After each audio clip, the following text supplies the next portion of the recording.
देखिए ये सब स्टेट्स थी, मैंने आपको बताया था ना कि before the independence we have 645 art princely states, ठीक है। फिर अंग्रेजों के कब्जे में जो हमारा स्टेट की टेरिटरीज थी वो अलग थी। इन सबको यूनाइट करने के लिए अपने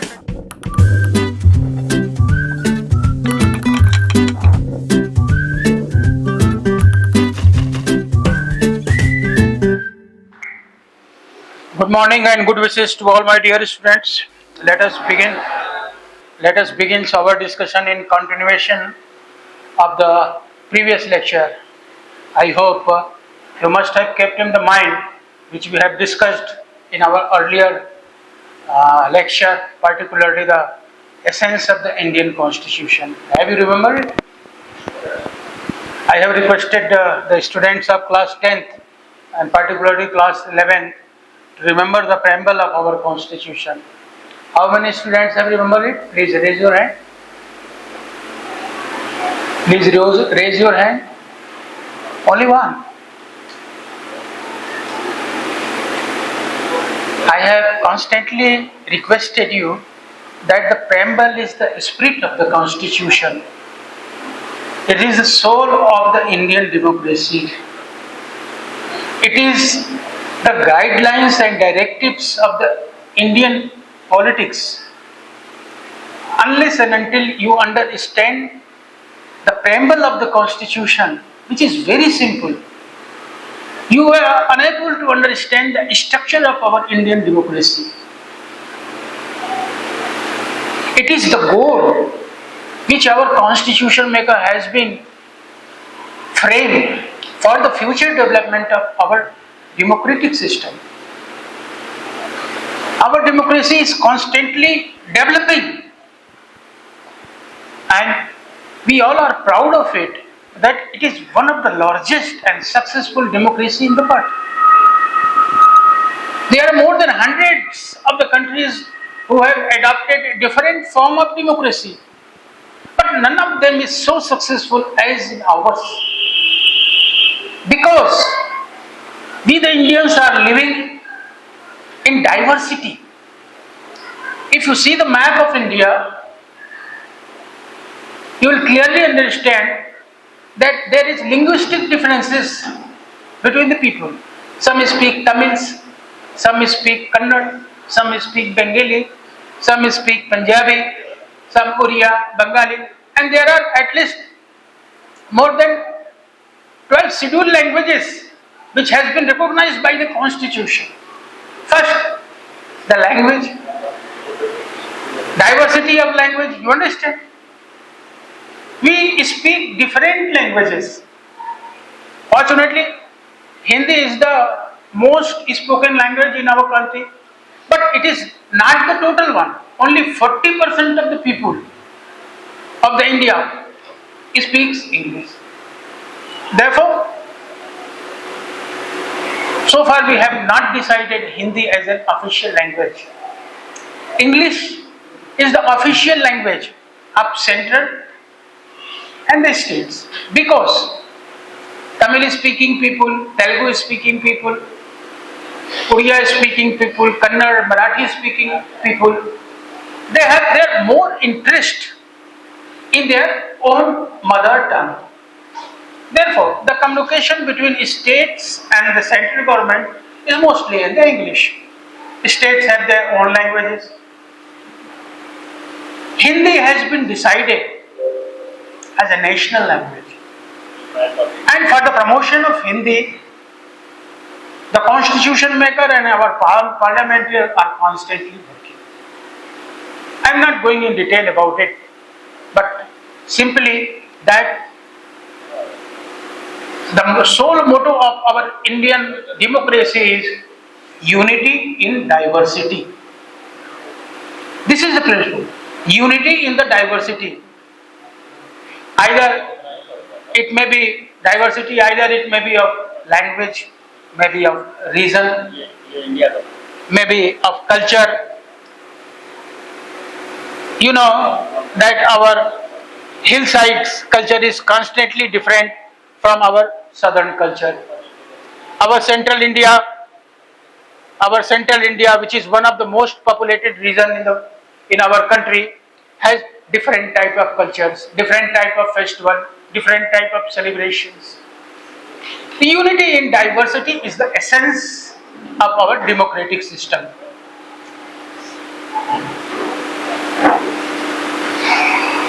Unity is our sole motive, which the preamble has been decided. Again, I request all of my dear students to please remember the Constitution of India, because it is the key which opens the constitutional ideas as well as the functioning of our government. It is the philosophy, it is the principle of guidance to the government. Government consists of three organs, you better understand it: legislative, executive and the judiciary. Preamble is the guidance, it is a philosophy for all these three organs of the government, because they have to work under the framework of the constitutional mandate which has been enshrined and explained in the Constitution. Dear student, in 2005, National Curriculum Framework was decided by the central government to change your syllabus so that you may not be a bookish person only. NCF of 2005 desired that whatever you study in your book, in your school, may be resembled and reflected to your home, your community and your society. Political study is particularly a practical study. Whatever you understand here, read here, it reflects your behavior in society, in your home also. So learning should be practical one. You better know that education is a subject matter of concurrent list. The division of power between states and the central government and other miscellaneous units of the government has been divided into three lists by the Constitution. That is the division of the power, distribution of the power. In our previous discussion, we have learned that there are three lists. First is the union list, where the central government is totally empowered to make the laws, especially the subject which is concerned with the national unity, integrity, particularly the defense one, army, currency, communication, science and technology and other subjects. Second is the state one, which relate to the matter of the states, agriculture, trade unions and several other issues which are the local problem of the state. And third is the concurrent list, where the subject matters of both central and states are enlisted. Both can make the law, but where the central government frame any law, that will be the superior to the state one. My submission is that education is a subject matter in the concurrent list. Both central and state can make law on the matter of education. So, under the concurrent list, the central government had decided to make national policy on education on 1986. The curriculum has been tremendously changed by the NCERT. The books you are reading in your textbooks, CBSE 10th and 12th, NCERT. A lot of changes has come forth after the new education policy 1986. NCF, National Curriculum Framework 2005, is a development of new education policy. This textbook which you are reading is a result of discussion and result of our learned academicians by the NCF. It is in nutshell which we have discussed in our previous lecture. So again I request that my dear students will remember the preamble of our constitution, which is the essence of our political system. It designs our democracy as a sovereign, socialist, secular, democratic republic, and the system which so designed ensure all of its citizens justice, liberty, equality, and fraternity, which has been further divided into several subsections. Before starting my discussion, I will like to say that our Indian Constitution is a living document. It is constantly developing since its promulgation in 26th of January 1950. लगातार हमारे संविधान में विकास हो रहे हैं, संशोधन हो रहे हैं. जैसे जैसे समाज बदल रहा है, समाज की आवश्यकताएं बदल रही हैं, उन आवश्यकताओं की पूर्ति के लिए to fulfill the ambition of our citizen, we are amending our constitution to fit the race of the development. अभी हाल में ही 2014 के बाद हमारा संविधान सबका साथ, सबका विकास, सबका विश्वास के सिद्धांत के साथ आगे बढ़ रहा है. It means among the diversity in our Indian system, we will come forward together for the development of our entire country, not for a particular community, caste, creed, race, or any of them. हम सबको साथ लेके चलें. There should not be any discrimination between the citizens. दूसरी important चीज मैं आपसे कहूंगा, आप लोगों में से कितने बच्चे लोग हैं जो डेली न्यूज़पेपर देखते हो? कोई हाथ उठाए. कोई भी हो, हिंदी अंग्रेजी किसी का भी हो. आपके यहाँ आता है? यहाँ पर लाइब्रेरी में आता है? हिंदी इंग्लिश दोनों का आता है होगा ना. Now develop your habit to read the newspaper. जरूरी नहीं कि सुबह ही पढ़ें, जब भी आपको टाइम मिले, रेसेस का टाइम मिले, जा रहे हो, तो just turn up the pages and look what is happening around you. आपके समाज में क्या हो रहा है. जरूरी नहीं कि आप केवल जो न्यूज़पेपर्स में इंटरटेनिंग आर्टिकल्स आते हैं आप केवल उन्हीं को देखें. न्यूज़पेपर्स में न्यूज़ होती हैं, नेशनल इंटरेस्ट की आती हैं, स्टेट इंटरेस्ट की आती हैं और लोकल इंटरेस्ट की भी आती हैं. तो एक न्यूज़पेपर पढ़ने की आदत डालिए. शुरू में हैव ए बर्ड ग्लांस, पढ़ते जाइए, देखते जाइए. फोटोग्राफ्स भी इसमें ढेर सारे होते हैं. Naturally being a child you should be interested in seeing the photos and photographs and other things. तो देखिए, उससे भी आपकी नॉलेज कुछ न कुछ बढ़ेगी. It should be included in your habit. कोई भी न्यूज़पेपर पढ़ें, जो भी आपके पास आता है. घर पर आता है कोई बात नहीं, सुबह नहीं पढ़ सकते, रात में जब भी आप रिलैक्स मूड में रहे, जब कोई नहीं न्यूज़पेपर पढ़ता है, रद्दी में रख दिया जाता है, निकालिए आप उसको, एक बार पढ़िए. It will not take more than 15 to 20 minutes, but it will give a lot of information to you. अभी से ये आदत नहीं छोड़ोगे, फिर बाद में जब ये एक साथ बोझ पड़ेगा तो दिक्कत हो जाएगी. आज का जो डिस्कशन मुझे अलॉट किया गया था वो बहुत छोटा है, बड़ा नहीं है. फंडामेंटल राइट्स के संबंध में है. फंडामेंटल राइट्स का स्कोप्स तो बहुत ज्यादा है, लेकिन अपने ये फंडामेंटल राइट्स के ऊपर पहुंचने से पहले मैं क्लास 10th के अपने जो स्टूडेंट हैं, सबसे पहले उनके ऊपर कंसंट्रेट करूंगा.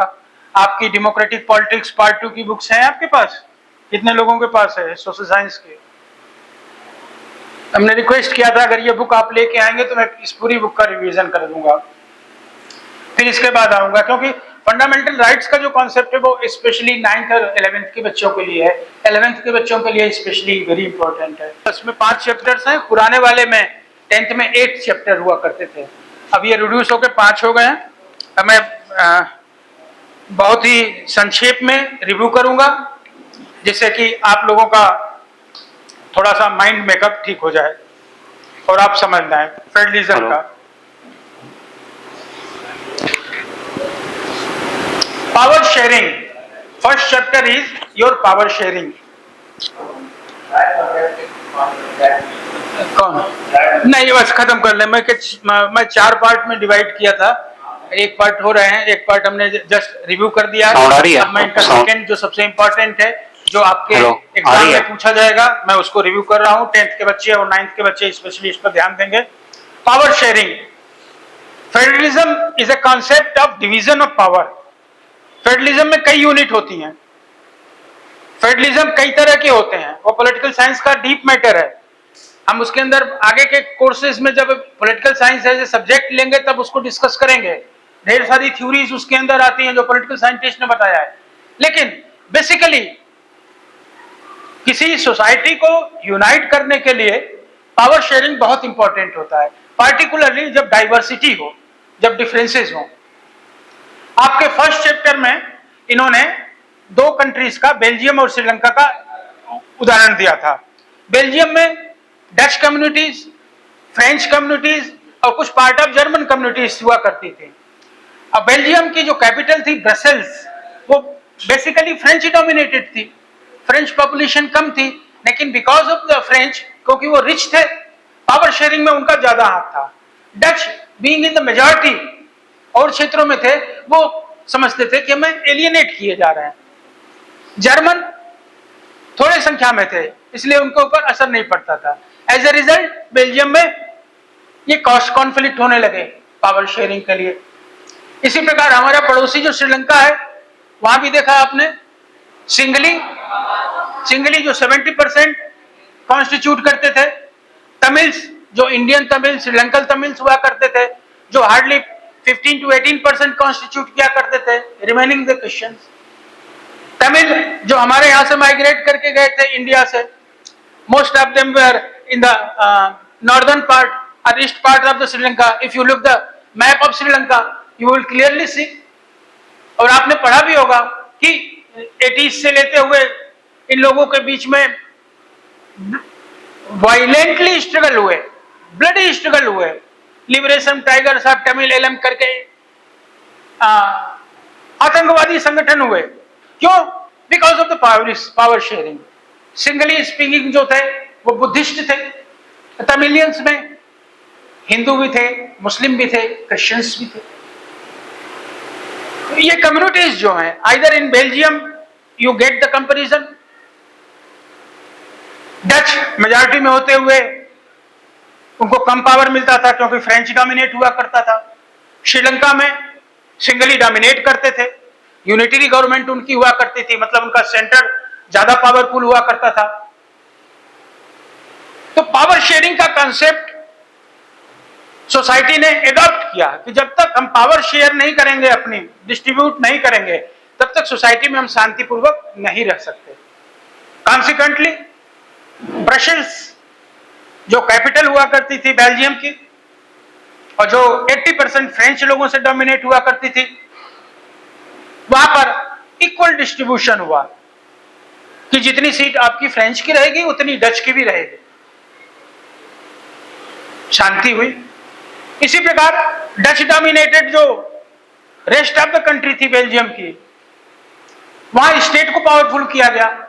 क्या पावरफुल रही है? अपना लोकल एडमिनिस्ट्रेशन देखिए।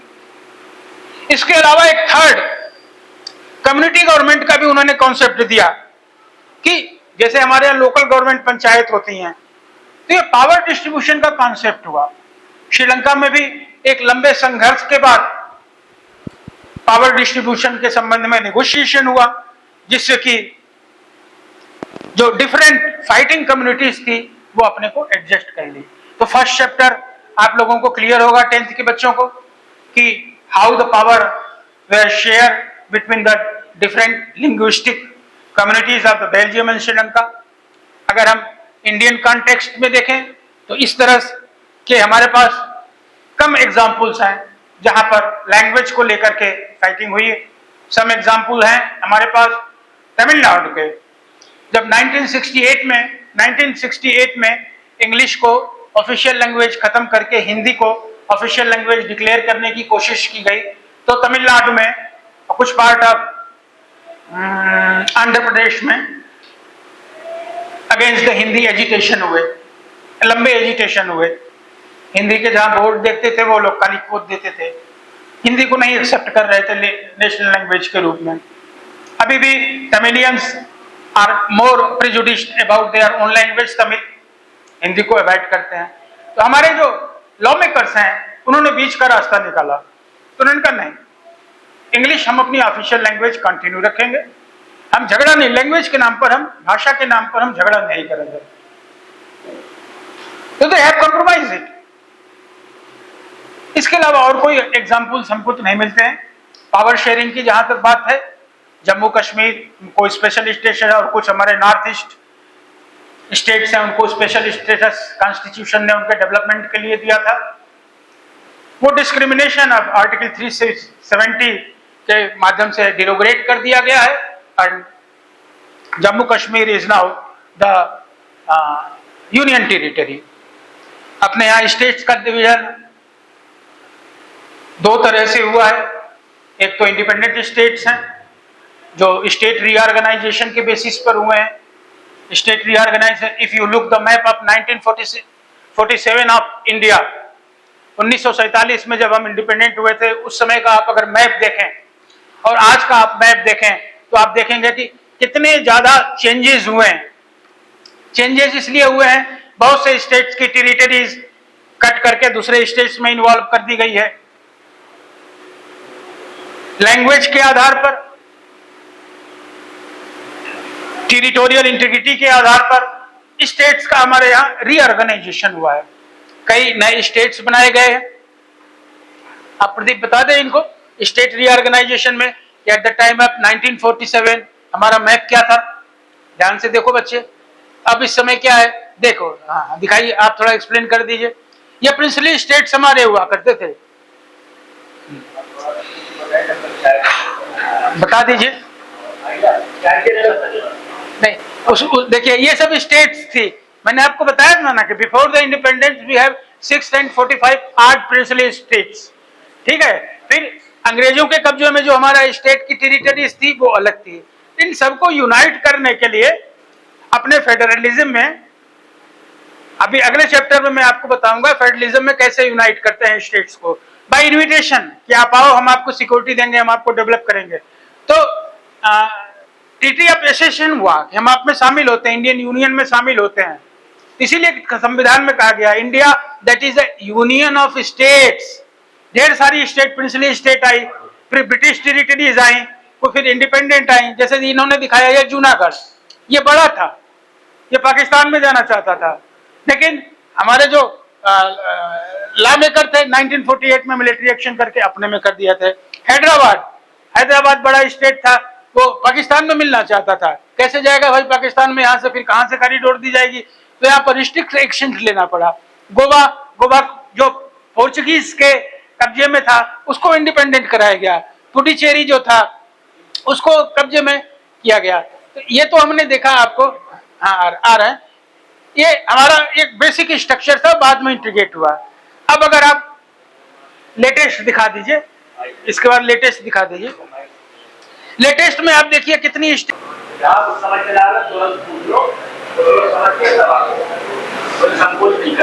आप लोग मैप देखते हैं कभी कभी इंडिया का, वर्ल्ड का मैप भी देखते हैं, इंटरेस्टिंग लगता है। मैप देखिएगा क्योंकि आप कंपटीशन में जब भी जाएंगे आपको मैप रीडिंग का एक कुछ न कुछ क्वेश्चन जरूर मिलेगा, और चूंकि मैप बहुत इंटरेस्टिंग होता है। यूपी का मैप देखा है आप लोगों ने? सब डिस्ट्रिक्ट जानते हैं कौन कहाँ है? नहीं जानते। यूपी से उत्तराखंड कब अलग हुआ? Uttarakhand was the part of UP, कब अलग हुआ पता ना? उत्तराखंड इंडिपेंडेंट स्टेट है, ये बड़ा आएगा, बस इतना ही रहेगा। देखिए जो इंडिया हमारा at the time of independence was hardly divided into 12 states, now it has been expand to several states.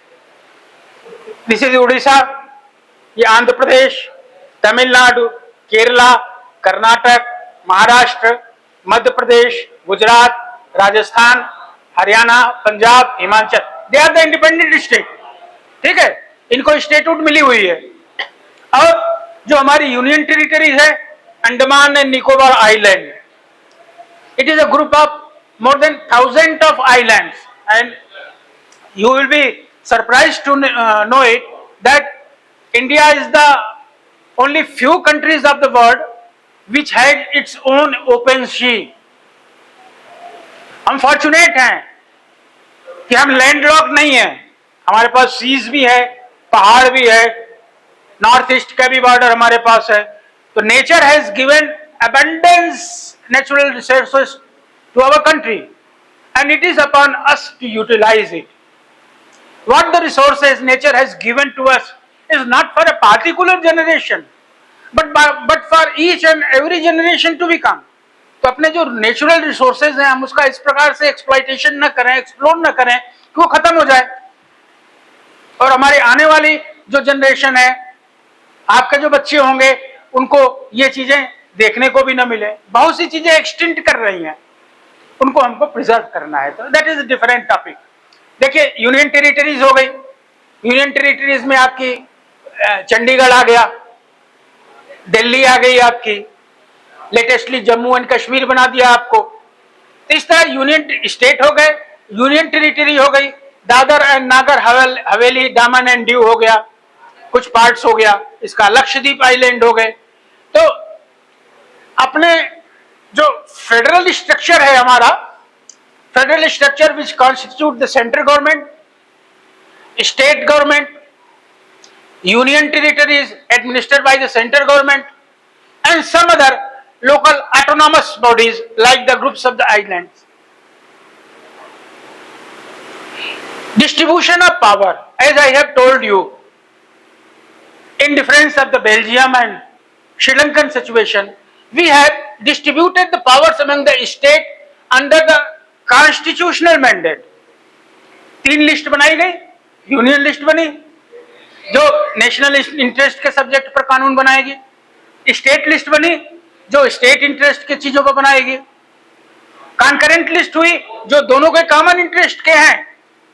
लेकिन सेंटर ने अगर इस पर कोई लॉ बनाया है तो दैट विल बी सुप्रीम। इसके अलावा अगर इन तीनों लिस्ट में भी कोई सब्जेक्ट इंक्लूड नहीं है जो बाद में आया है, जैसे कंप्यूटर सॉफ्टवेयर बाद में आया है कि नहीं आया है, रॉकेट टेक्नोलॉजी, तो ये सब्सिडरी मतलब जो शेष चीजें आ गई वो कौन बनाएगा भाई? वो तो तीनों लिस्ट में किसी में नहीं है। जो नए सब्जेक्ट आ रहे हैं उसको कौन बनाएगा? रेसिडेंटरी पावर, जो नए सब्जेक्ट आएंगे वो सेंट्रल गवर्नमेंट बनाएगी। इसीलिए हम कहते हैं कि हमारा जो फेडरल स्ट्रक्चर है वो dominated in favour of the centre, that why it is called as unitary federalism. हमारे सेंटर को बहुत पावर है, अगर सेंटर को इतनी पावर नहीं दी गई होती तो आज भारत में जो हम इतने समृद्ध राज्य देख रहे हैं सेपरेट हो गए होते, अलग हो गए होते। कोई लैंग्वेज के नाम पर खड़ा हो गया होता, कोई अपने रिलीजन के नाम पर खड़ा हो गया होता कि भाई हम तमिल डोमिनेटेड हैं, हमको तमिल इलम चाहिए। नाम सुना है तमिल इलम? हमको तमिल राज्य चाहिए। हम पंजाब डोमिनेटेड हैं, सिख हैं, हमको खालिस्तान चाहिए। हम जम्मू कश्मीर के हैं, हमारी लैंग्वेज अलग है, हमको अलग राज्य दो। नॉर्थ ईस्टर्न अपने को अलग चिल्लाएंगे। कुछ दिन पहले उसका आंदोलन चला था उधर दार्जिलिंग में, गोरखालैंड। गोरखा है, हम नेपाल के पार्ट से हैं बहुत ज्यादा, हमको गोरखालैंड, हमको अलग दीजिए। तो भाई इस तरह से तो हम बिखर जाएंगे। इसीलिए हमको सेंटर डोमिनेटेड पावर की जरूरत है। डिस्ट्रीब्यूशन ऑफ पावर हमने कर दिया कि आप अपने इंटरेस्ट के जो सब्जेक्ट हैं उस पर लॉ बनाइए, हम आपको रिसोर्सेज देंगे, हम आपको फाइनेंस करेंगे, हम आपको सब्सिडीज देंगे। लेकिन आप डेवलप तो करिए। किसको डेवलप करिए? अपने लोगों को डेवलप करिए, अपना इंफ्रास्ट्रक्चर डेवलप करिए जिससे लोगों को एम्प्लॉयमेंट मिले। And now we are the largest populated country of the world, जान रहे हैं कि नहीं? चाइना को पीछे छोड़ दिया हमने, है ना, लार्जेस्ट। और ये कोई अभिशाप नहीं है हमारे लिए कि भाई बहुत बड़ा बर्डन हो गया। That is the boon for us कि we have a lot of human resources. My dear boys, you will be surprised to know that most of the NRIs who are working in the United States, France and other developed countries are we Indians. आपने list में भी देखा होगा Google का CEO कौन है, इनका CEO कौन है? बड़ी बड़ी मल्टीनेशनल्स कंपनी जो है, एमएनसीज हैं, ये dominated by the talent which is basically enforced by the Indians. A rough calculation has been studied by a latest research which says that Indian education system is the best in the world. Or after 2014, it has increased tremendously. दुनिया के जो भी develop state हैं, we are still developing. जो developed है, already develop हो चुके हैं, जैसे Russia, China, United states, United kingdom, France, Japan, United kingdom, I have already said UK. यहां पर ह्यूमन रिसोर्सेज उतने नहीं हैं, उनके पास इंस्टीट्यूशंस हैं, लेकिन उस इंस्टीट्यूशंस में we are the Indian getting the education, और वहां से पिकअप हो जाते हैं। A large number of management institutions and college, a chain of management institution and college has spread over the India. बच्चे वहां जाते हैं, and while they are studying in their class, they have been contacted and pick up in big companies.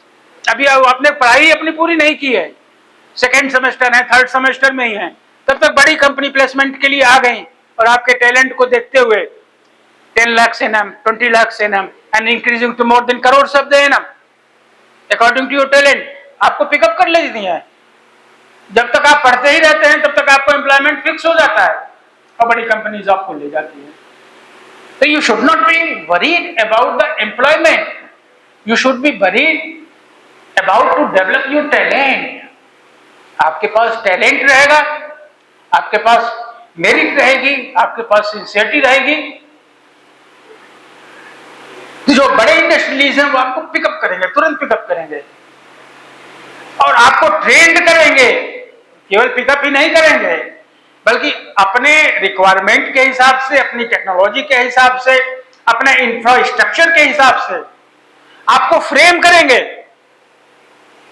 और frame करने के बाद आपको अपने सिस्टम में इनकॉर्पोरेट करेंगे। 4-5 साल जब आप उस सिस्टम में काम कर लेंगे तो you will be jewels for the industries. जिसने फर्स्ट आपको पिकअप किया, अगर आपको 50 लाख रुपए सालाना दे रहा है तो दूसरा आपके टैलेंट को देखते हुए कोशिश करेगा, come in my industries, come in my industry, I will give you 70 lakhs, 80 lakhs, 1 crore। तो अब अपनी मार्केट प्राइस आपकी ऑटोमेटिक बढ़नी शुरू हो गई because of your talent. Let us come on the another point. हमने कहा division of power is very important in the federalism, and federalism consist of the different units. One unit at the center, second unit at the state, and third unit on the local level. अभी आपने देखा पंचायत के भी चुनाव संपन्न हुए। It is the division of the power. Bharat बहुत बड़ा देश है, सेंटर के पास बहुत पावर है, सब पावर वो एक्सरसाइज नहीं कर सकते, उनके पास इतने रिसोर्सेज नहीं है। क्या करें? हम अपने पावर को डिस्ट्रीब्यूट करें।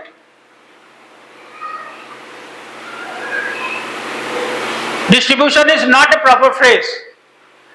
हम अपने पावर को डेलीगेट करें, दूसरे को दें, लेकिन अल्टीमेट कंट्रोल अपने पास रखें। That is the delegation of power. Distribution of power is fix under the constitution by the state list, and delegation of power is discretionary. वो विवेक के ऊपर आता है कि हम ये पावर आपको दे रहे हैं, आप एक्सरसाइज करिए, अगर आप ठीक काम करेंगे तो हम सोचेंगे कि आपको ये पावर दे दें। लेकिन आप ठीक काम नहीं करेंगे तो हम ये पावर आपसे वापस ले लेंगे। स्टेट को पावर दिया गया, लेकिन देखा गया कि कुछ तो हमारे इतने बड़े स्टेट्स हैं जो पॉपुलेशन में, एरिया में कई बड़े देशों से भी बड़े हैं। फॉर एग्जाम्पल अपना उत्तर प्रदेश देख लीजिए, पॉपुलेशन में किससे ज्यादा है, रशिया से बहुत बड़ा है। महाराष्ट्र देख लीजिए, वो टेरिटरी में जर्मनी से बहुत बड़ा है। Germany was the super power one से टाइम। तो हमारे जो बड़े बड़े स्टेट्स हैं वो इतना डेवलपमेंट नहीं कर सकते। तो क्या करें, स्टेट्स आप भी अपना पावर डेलीगेट करिए। कैसे करिए? पंचायती राज के माध्यम से करिए। पंचायती राज का स्ट्रक्चर क्या हो? ग्राम पंचायत सबसे नीचे की जो बॉडी है उसको पावर दीजिए कि वो लोकल लेवल की जितनी प्रॉब्लम्स है उसको सॉल्व करे। नाली, खड़ंजा, पनाड़ा, खेती के संबंध में, हेल्थ के संबंध में, एजुकेशन के संबंध में, प्राइमरी स्कूल की जो उनकी लोकल प्रॉब्लम है उनको दीजिए। ग्राम पंचायत हुआ। उससे बढ़े थोड़ा, कुछ गांव के समूह को ले लिया गया, ब्लॉक बना लिया हमने, ब्लॉक या तहसील बना लिया। अब भाई ये आपकी एक इंटीग्रल टेरिटरी हो गई, आप इसको डेवलप करिए। कई ब्लॉक बन गए तो एक डिस्ट्रिक्ट हो गया, जिला पंचायत हमारा हो गया। जिला पंचायत आप अपना काम करिए, पूरे जिले के गांव को डेवलप करिए। यही नहीं बल्कि इलेक्टेड रिप्रेजेंटेटिव्स के माध्यम से आप जनता की समस्याओं को दूर करिए। कैसे?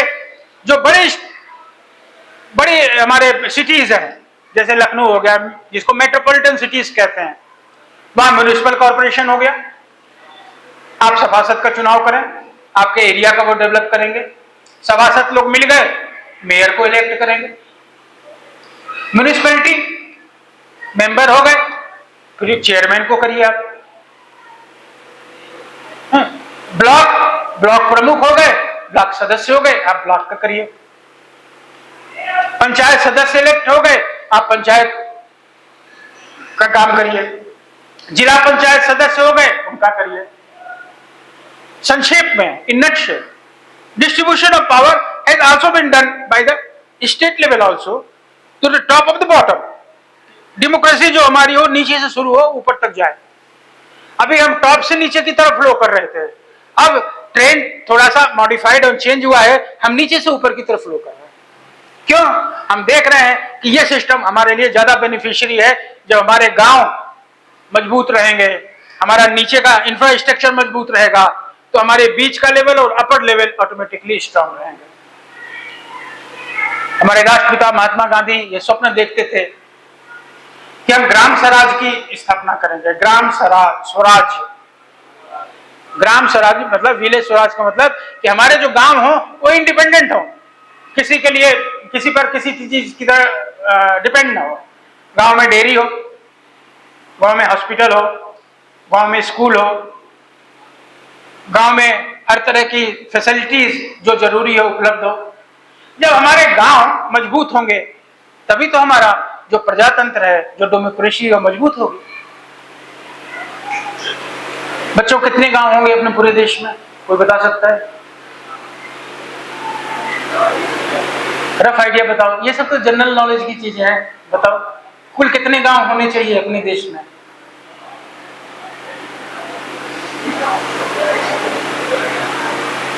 कोई आइडिया, रफ आइडिया कोई गेस करे, बताओ।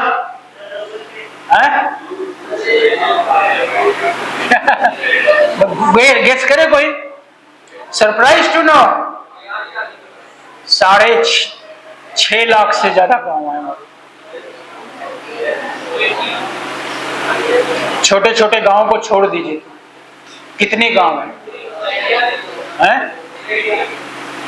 पूरे भारत में? कितने गांव है बताइए? छोटे गांव जो नॉर्थ ईस्ट में अपने, उनको छोड़ दीजिए, जहां 4, 5, 6 गढ़ हैं। और बड़े गांव में भी जिनमें हम संख्या दें, जो बड़े गांव हैं उनमें पुरवा होते हैं, है ना? इस गांव का पुरवा, उस गांव का पुरवा, पुरवा को भी छोड़ दीजिए। पुरवा जोड़ेंगे तो 60 लाख के ऊपर पहुंच जाएंगे, छोटे छोटे हम पहुंच रहे हैं।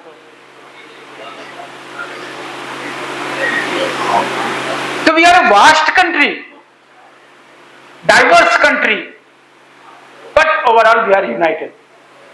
फेडरलिज्म का यही कॉन्सेप्ट है कि आप पावर कंसंट्रेट न करिए, पावर को आप डिस्ट्रीब्यूट करते रहिए। जितना आप पावर डेलीगेट करेंगे, डिस्ट्रीब्यूट करेंगे, उतना ही डेवलपमेंट आपका अच्छा हो जाएगा। ठीक, जैसा कि हमने पहले भी देखा कि फेडरलिज्म में 2 या 2 से अधिक लेवल की गवर्नमेंट होती हैं, सबका जुरिडिक्शन अलग अलग डिवाइड होता है, स्पेसिफाई होता है कि कौन लेजिस्लेशन करेगा, कौन टैक्सेशन करेगा, कैसा एडमिनिस्ट्रेशन होगा। ये फेडरलिज्म में जो डिस्ट्रीब्यूशन ऑफ पावर है, ड्यूटीज है, वो कॉन्स्टिट्यूशनली गारंटीड होती हैं। और ऐसा भी नहीं है कि कोई मनमाने तरीके से स्टेट उसको चेंज कर ले या सेंट्रल चेंज कर ले, कोई उसको इजीली नहीं चेंज कर सकता। जो डिस्ट्रीब्यूशन ऑफ पावर का सिस्टम बनाया गया है, कोर्ट को यहाँ पर एम्पायर की भूमिका में अपॉइंट किया गया है कि आप देखें कोई अपना जुरिडिक्शन वायलेट तो नहीं कर रहा है, कोई अपना लिमिट तो नहीं वायलेट कर रहा है। क्यों? फेडरलिज्म का जो ऑब्जेक्ट है वो है कि to safeguard and promote unity of the country. हम एक रहें, हमारी एकता बनी रहे, टेरिटोरियल इंटीग्रिटी बनी रहे। और दूसरा, जो हमारी रीजनल डाइवर्सिटी है, भाषा के आधार पर, धर्म के आधार पर, जाति के आधार पर, गोरे काले के आधार पर, पहाड़ी और मैदानी के आधार पर। इंटरेस्टिंगली आप देखें, हमारे जो हिल साइड के रहने वाले लोग हैं, उनका फिजिकल स्ट्रक्चर डिफरेंट होता है, हमारा फिजिकल स्ट्रक्चर डिफरेंट होता है। जो सदर्न पार्ट्स में हमारे हैं, तमिल, कर्नाटक, उनका अलग होता है। बंगाल में जाइए, उनका थोड़ा सा अलग होगा। है कि नहीं कि सब एक जैसे हैं? बताओ, ऊपर से नीचे आइए आप या नीचे से ऊपर जाइए तो बॉडीली स्ट्रक्चर्स जो है, रेशियल जो हम लोगों का स्ट्रक्चर है, वो डिफरेंट है कि नहीं? यही नहीं, बोली भी हम लोगों की डिफरेंट हो जाती है। तो ये लैंग्वेज डिफरेंट हो जाती है। फेडरलिज्म का जो ऑब्जेक्ट है कि हम टेरिटोरियल इंटीग्रिटी रखें और हमारी जो डाइवर्सिटी है, डिफरेंट टाइप्स की जो डाइवर्सिटी है, वो यूनिटी में रहे, वो डिस्टर्ब ना होने पाए हमारी।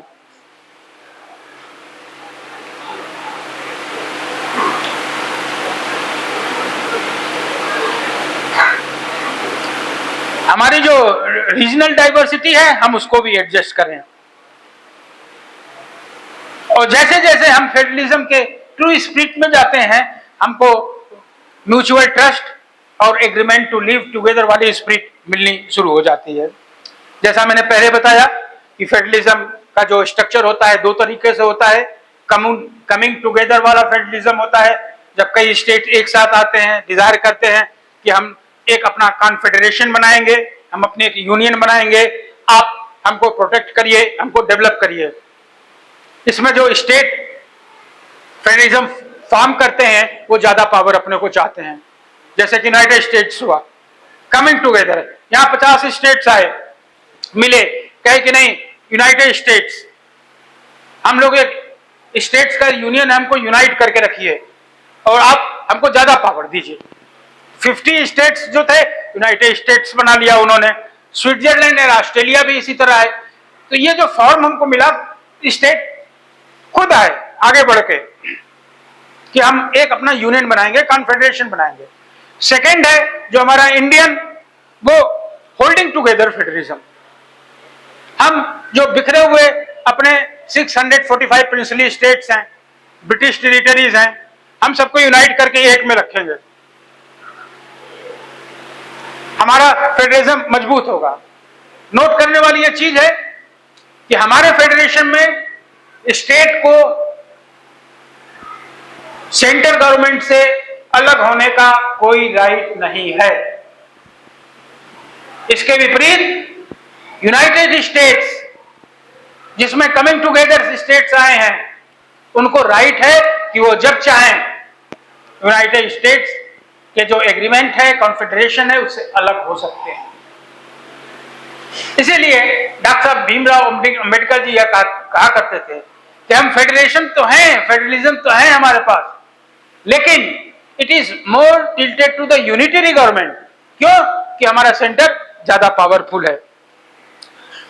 फेडरलिज्म दो तरह से हो गया, एक कमिंग टुगेदर हो गया जब स्टेट एक साथ आते हैं, जैसे यूएसए, स्विट्जरलैंड या ऑस्ट्रेलिया है। दूसरा होल्डिंग टुगेदर वाला हो गया, जब स्टेट्स खुद आते हैं साथ में बैठ करके और हम कहते हैं कि कॉन्स्टिट्यूएंट स्टेट कि हम एक अपना खुद यूनियन बनाएंगे। इसीलिए कॉन्स्टिट्यूशन में कहा गया है India is A union of states.